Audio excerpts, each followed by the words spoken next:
Iran, Israel మధ్య జరుగుతున్న యుద్ధంలో భారతీయులు చిక్కుకున్నారు. ఆయా దేశాల్లో ఉన్న వీరు ప్రస్తుతానికి యుద్ధం ఆపాలని గగ్గోలు పెడుతున్నారు. తమను తమ దేశానికి అత్యవసరంగా పంపించేయాలంటూ భారత రాయబార కార్యాలయ అధికారులను వేడుకుంటున్నారు. యుద్ధంలో బాంబులు కురుస్తున్న ప్రాంతాల్లో తాము కూడా ఉన్నామని చెబుతున్నారు. ప్రధానంగా ఇరాన్లో ఎక్కువ మంది భారతీయులు ఆందోళన చెందుతున్నట్లు సమాచారం. ఆపరేషన్ రైజింగ్ లయన్ పేరుతో ఇజ్రాయెల్ ఇరాన్ సైనిక అణుస్థావరాలపై వైమానిక దాడులు చేస్తోంది.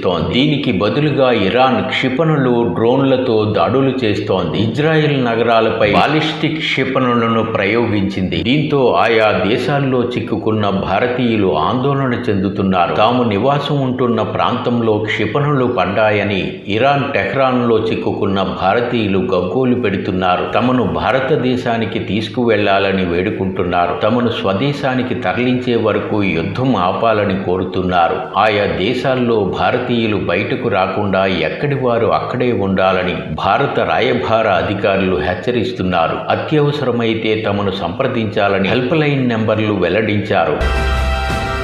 ఇజ్రాయెల్లో వేలాది మంది భారతీయులు ఉన్నారు. ఇజ్రాయెల్కు పనుల నిమిత్తం కొందరు, చదువుల నిమిత్తం కొందరు భారతీయులు వెళ్లారు. కొందరు టూరిస్టులు కూడా ఉన్నారు. ఇరాన్లోనూ వేలాదిగా భారతీయ నిపుణులు, ఉద్యోగులు, కార్మికులు, వ్యాపారులు, విద్యార్థులు, టూరిస్టులు ఉన్నారు. ఇరు దేశాల యుద్ధ ప్రభావంతో ఇజ్రాయెల్లో భారతీయులు క్షేమంగానే ఉన్నట్లు భారత రాయబార అధికారులు చెబుతున్నారు. ఇరాన్లో మాత్రం భయంగా ఉందని అక్కడున్న భారతీయులు ఆందోళన చెందుతున్నారు. ఇరాన్లో అత్యధికంగా టెహ్రాన్, జిహిదాన్ పట్టణాల్లో భారతీయులున్నట్లు సమాచారం.